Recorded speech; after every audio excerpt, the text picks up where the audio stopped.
There is this pervasive assumption we make about cardiovascular health, a sort of conventional wisdom. Right, that it's mostly a guy's problem. Exactly. We always assume men are the ones who really need to worry about their cholesterol. And, well, up to a certain point, the clinical data actually backs that up. Yeah, it does. Up until age 44, men are indeed more likely to have high cholesterol. Right. But when you look at the longitudinal health data between the ages of 45 and 64, that completely flips. It really does, and it's a dramatic flip. It's wild. Suddenly, 77% of women have raised cholesterol compared to just 67% of men. Yeah. And even more startling, post-menopause, a woman's risk of a heart attack becomes like 5 times higher than it was before. It is a staggering statistical shift. I mean, when you look at it in the grand scheme of a human lifespan, right? Oh, yeah. To have your risk multiply by a factor of 5 over the course of just a few years is incredibly abrupt. It's terrifying, honestly. So for this deep dive, we're on a mission to answer a vital question for you, the listener. How exactly does the drop in estrogen during menopause hijack your cholesterol levels and your overall cardiovascular risk? And, perhaps more importantly, what can you actively do to protect yourself? To set the stage here, the medical consensus from the American Heart Association to large-scale databases like the UK Biobank, it all paints an undeniable picture. Right, the data is very clear. Yeah, we really have to reframe how we think about this phase of life. Menopause is not just a reproductive transition characterized by, hot flashes. Right. It is a profound cardiovascular transition. Okay, let's unpack this. If we want to understand the shift, we have to start at the baseline. So what is estrogen actually doing for the cardiovascular system before menopause even begins? Well, during a woman's reproductive years, estrogen acts as a really powerful, multitasking biological shield for the heart and the blood vessels. Like a protective barrier. Exactly. But its most critical work isn't actually happening in the heart itself. It's happening right down at the cellular level in the liver. In the liver. Yeah, the liver is essentially the command center for your cholesterol production and clearance. Which is, it's pretty counterintuitive for a lot of people, I think, because we associate cholesterol entirely with the heart and the arteries, right? Oh, all the time. People always think of the heart first. So how is estrogen interacting with the liver to manage this? So estrogen actively increases the expression of LDL receptors on the surface of your liver cells. And LDL is the bad cholesterol, right? Right. LDL is the low-density lipoprotein, the bad stuff. These receptors on the liver are essentially docking stations. Okay. When you have high estrogen, your liver produces more of these receptors, which allows the liver to rapidly pull that LDL out of the circulating bloodstream. Got it. And then it processes it and excretes it through bile. Okay, so it's almost like opening up more checkout lanes at a busy grocery store. I love that analogy, yes. Right. So the more receptors or lanes you have open, the faster the LDL shoppers get cleared out of the bloodstream. So estrogen is essentially like a bouncer at a nightclub, actively kicking the bad LDL elements out while inviting the good HDL elements in. That analogy works perfectly. As long as those lanes are open, the LDL doesn't have the opportunity to just linger and build up in the blood. That makes total sense. But estrogen doesn't just manage the clearance of the bad cholesterol. It actively protects the good cholesterol, too, the HDL. Oh, really? How does it do that? It does this by suppressing an enzyme in the liver called hepatic lipase. Wait, I want to pause on that because the mechanism there feels super crucial. What exactly does hepatic lipase do, and why do we want estrogen to suppress it? Yeah, so hepatic lipase is an enzyme that naturally breaks down HDL particles. And HDL is the one we want to keep around. Exactly. HDL is responsible for reverse cholesterol transport. It circulates through your body, pulls cholesterol out of your artery walls, and carries it back to the liver to be disposed of, like a garbage truck. Right, the garbage truck clearing out the arteries. So by suppressing hepatic lipase, estrogen essentially puts a brake on the destruction of HDL. Oh, wow. And it allows those HDL particles to stay in the bloodstream longer, remaining large and highly effective at clearing out arterial plaque. But wait, if estrogen is doing all this heavy lifting, opening the checkout lanes for the bad cholesterol and protecting the good cholesterol, does that mean a woman's body is fundamentally reliant on a reproductive hormone for baseline heart health?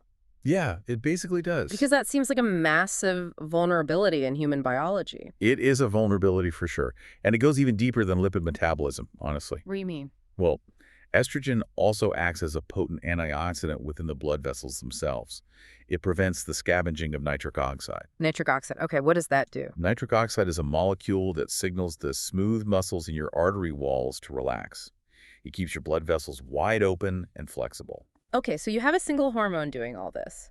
It's keeping the blood free of excess cholesterol and keeping the vascular pipes highly elastic. Exactly. It's doing an incredible amount of work. Which brings us to the inevitable crisis, I guess. We know the shield drops during menopause. So what does that physiological shock actually look like in the bloodstream? Well, when estrogen declines, the liver loses the signal to keep those extra LDL receptors active. So the checkout lanes close. Right. To use your analogy, like 80% of the grocery store checkout lanes suddenly shut down. The LDL cholesterol just backs up into the bloodstream. Wow. And how big of a spike are we talking about here? On average, we see LDL cholesterol spike by 10 to 15%. That's an annual increment of about 0.03 millimoles per liter. That is significant. It is. But the volume of cholesterol is actually only half the problem.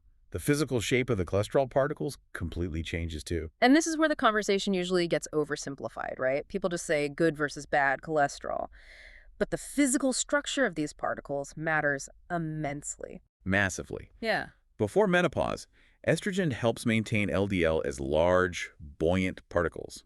Think of them like beach balls. Okay, beach balls. Right, if a beach ball hits a tennis net, it just bounces off. It can't get through the holes. Right, makes sense. But as estrogen drops and lipid metabolism slows down, those particles become small and dense. They act more like golf balls. Oh, I see where this is going.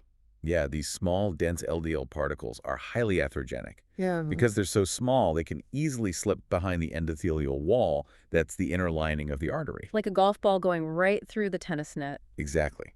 And once they are trapped inside the artery wall, they oxidize, they trigger an immune response, and they form the dangerous plaques that lead to heart attacks. That is terrifying. And while the bad cholesterol is turning into these dangerous, dense little golf balls, the good cholesterol is losing its effectiveness too, right? Because that hepatic lipase enzyme is no longer being suppressed. Exactly.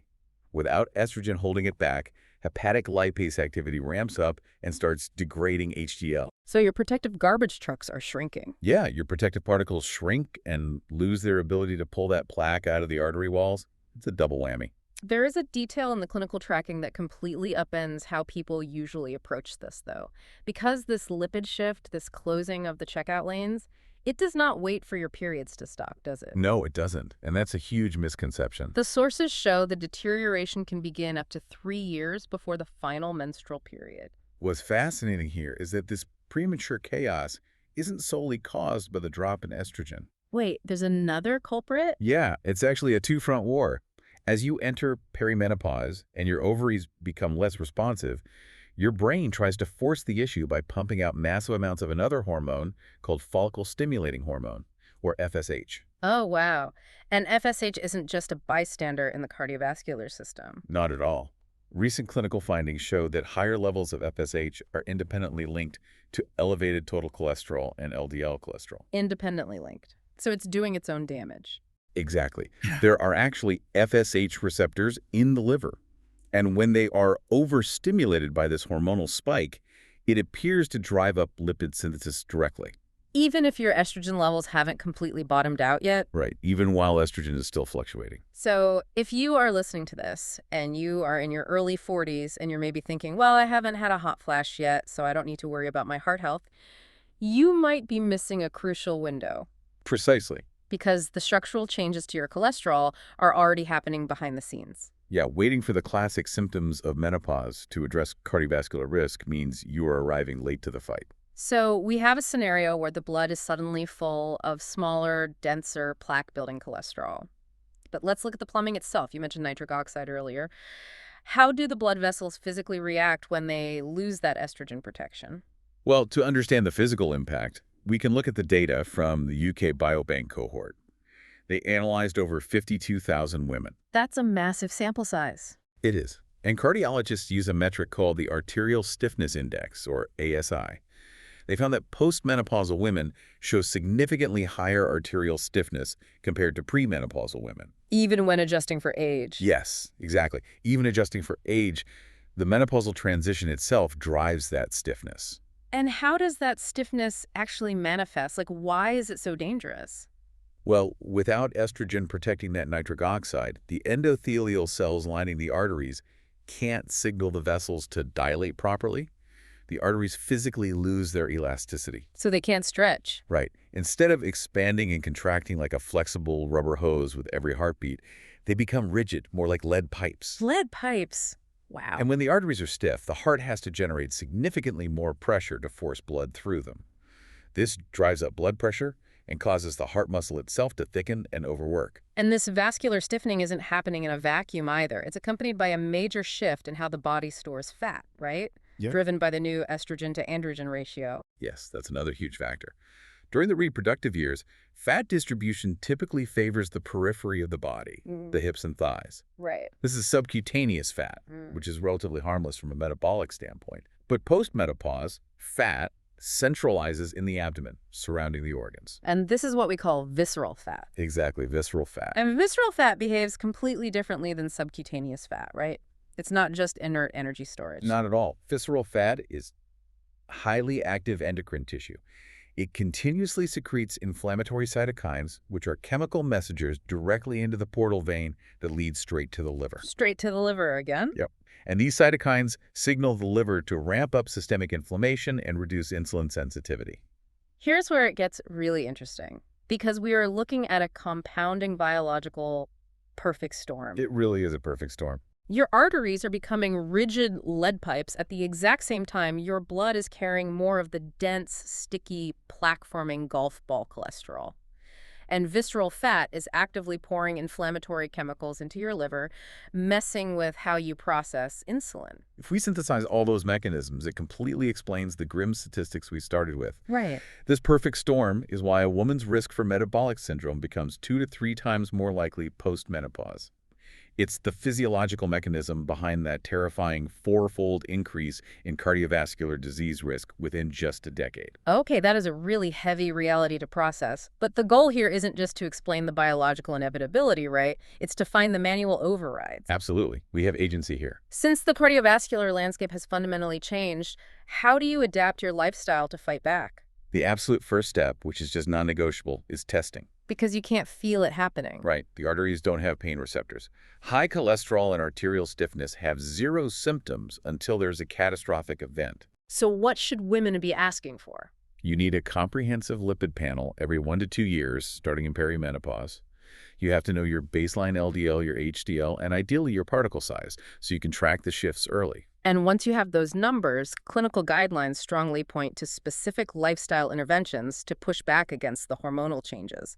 Diet is obviously a massive lever here. Yes, diet is huge. Yeah. And the evidence overwhelmingly supports the Mediterranean diet. But it's really important to understand why it works biologically. Right. It's not just a fad. No, the primary goal is replacing saturated fats. So, like butter, full-fat dairy, red meat, with poly and monounsaturated fats from olive oil, fish, and nuts. Let's get into the mechanics of that. Why does saturated fat specifically exacerbate this menopausal lipid shift? Well, saturated fats actually alter the fluidity of the cell membranes in your liver. They make the cell membranes more rigid. Okay. And when those membranes are rigid, the liver struggles to bring those LDL receptors, the checkout lanes, up to the surface. Oh, wow. So saturated fat actively shuts down your cholesterol clearance at the exact time you're losing estrogen's help to keep those lanes open. So you're basically barricading the checkout lanes. Exactly.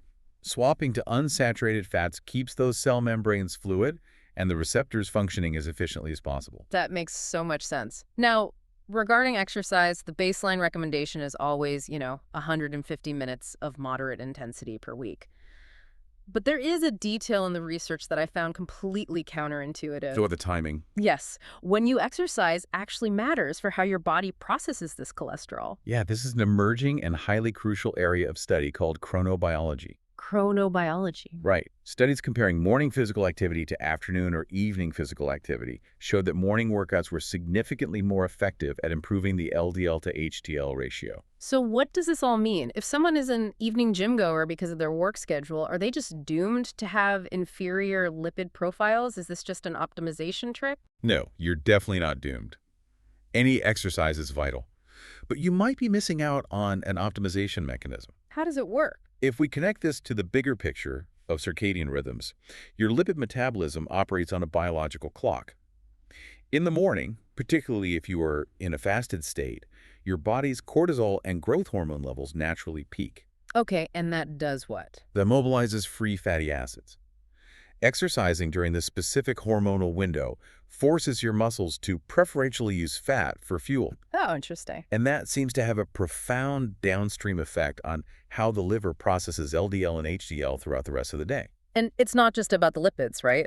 Exercise, specifically high-intensity interval training, or HIIT, and functional resistance work that acts as a mechanical counter to that arterial stiffness we discussed. Exactly. The sheer force of blood moving rapidly through the arteries during intense exercise triggers the endothelial cells to produce whatever nitric oxide they can. So it forces the vessels to remain pliable. Yes. Combining that mechanical stress with the Mediterranean diet to achieve just a 5 to 10% loss of total body weight that can significantly reduce that inflammatory visceral fat. And that pulls you completely out of the high-risk zone. But we also have to acknowledge the limits of lifestyle, right? Because sometimes, despite eating perfectly and optimizing those morning HIIT workouts, the genetic and hormonal shift is just too strong to override manually. Yeah, that's a reality for a lot of women. And that brings us to the medical interventions mentioned in the sources: hormone replacement therapy and statins. Right. Let's tackle HRT first. Hormone replacement therapy essentially resupplies the biological shield. It adds the bouncer back to the club. Exactly. By reintroducing systemic estrogen, you signal the liver to reopen those LDL receptors and suppress hepatic lipase again. And what do the numbers look like for that? Clinical trials show that oral HRT can decrease LDL by around 11% and increase that protective HDL by 7 to 13%. Wow, that's significant. But the timing of when a woman starts HRT is a massive factor here. It's not a silver bullet you can just use at any age. The timing is critical. Yeah. The American Heart Association has made it very clear that there is a strict window of opportunity. A window of opportunity. Yeah. HRT shows the best cardiovascular protection if it is initiated in women below age 60 or within 10 years of the onset of menopause. So why does that window close so abruptly? Like, what changes in the body after 60? It goes back to those arterial plaques we talked about earlier. Yeah. If you wait until age 70 to start systemic estrogen, your arteries have likely already been exposed to a decade or more of high LDL and stiffening. So the damage is somewhat done. Right. You likely have established calcified plaques. Introducing estrogen at that late stage can actually alter the lining of the blood vessels in a way that destabilizes those existing plaques. Ooh, making them rupture. Exactly, which could potentially trigger a stroke or a heart attack. Yeah. You have to use HRT to prevent the plaque, not treat it once it's heavily established. That is a vital distinction. And I think it's also important to clarify the clinical reality of how HRT is actually prescribed in this context. If we connect this to the bigger picture, using HRT solely for primary cardiovascular disease prevention is considered off-label. Right. Doctors aren't usually writing a script just for cholesterol. No. A physician prescribes HRT primarily to manage severe menopausal symptoms, like vasomotor instability, hot flashes and night sweats, or bone density loss. But if initiated in that correct window, the stabilization of the lipid profile and the preservation of arterial flexibility, that becomes a scientifically backed, highly beneficial secondary effect. Exactly. It's a massive secondary win. And if HRT isn't an option, due to a personal or family history of breast cancer, or if the cholesterol remains stubbornly high despite the estrogen, that's where statins enter the protocol. Right. To determine if statins are necessary, doctors use an algorithm called the QRH-ESC score. It factors in your age, cholesterol levels, blood pressure, and family history to estimate your 10-year risk of a cardiovascular event. And what's the threshold there? For women whose QRS score hits 10% or higher, statins become a highly recommended, low-cost, and effective tool. How do statins actually intervene in that liver process we've been talking about? So statins work by directly inhibiting an enzyme in the liver called HMG-CoA reductase, which is the key enzyme responsible for synthesizing cholesterol. Okay, so it stops production. By blocking this production, the liver becomes depleted of cholesterol. And to compensate, the liver is forced to dramatically upregulate those LDL receptors on its surface, pulling much more LDL out of the bloodstream. Forcing the checkout lanes open. Exactly. And depending on the dosage and intensity, statins can lower LDL by anywhere from 30 to 50%. Wow, 30 to 50%. That's huge. It really is. So to summarize this incredibly complex physiological journey, For decades, estrogen acts as your heart's dedicated bouncer. It keeps the liver's checkout lanes open to clear bad cholesterol while keeping the arteries flexible. But when estrogen retires during the menopause transition, the liver closes those lanes. LDL cholesterol backs up and turns into small, dense, dangerous golf ball particles. Yep, and HDL loses its power. Arteries physically stiffen into lead pipes, risk skyrockets, and visceral fat pours inflammatory chemicals into the system. And this all begins years before your final period. It sounds bleak when you list it all out like that. It does. But you have the tools to intervene. Through comprehensive early lipid testing, optimizing your morning workouts, adopting a Mediterranean diet to keep your cell membranes fluid, and potentially working with your physician on HRT or statins, you can actively rebuild your heart's defenses. Exactly. This shift is a fundamental biological mechanism. It is a predictable change in human physiology, not a personal failing on your part. I'm so glad you said that. Yeah, understanding the sheer mechanics of it allows you to step out of the dark and take proactive, highly targeted steps. And this raises an important point about how we view aging in general. Knowledge truly is power here. The rise in cholesterol is a mechanism. When you know how the machine works, you know exactly which levers to pull to keep it running smoothly. Absolutely. Now, I want to leave you with one final thought to mull over, building on everything we've unpacked today. We've talked entirely about the drop in estrogen and the sudden rise in FSH. Right. But it makes you wonder, how does your body's primary stress hormone, cortisol, interact with this newly unprotected cardiovascular system? Oh, that's a fascinating question. Right. If estrogen is no longer there to buffer your blood vessels from damage with nitric oxide, could the daily chronic stress of modern life, the tight deadlines, the lack of sleep, the anxiety, actually be doing twice the physical damage to your heart post-menopause than it did in your 30s? It's very possible. Something to think about the next time you're feeling stressed and debating whether to take 10 minutes to just breathe.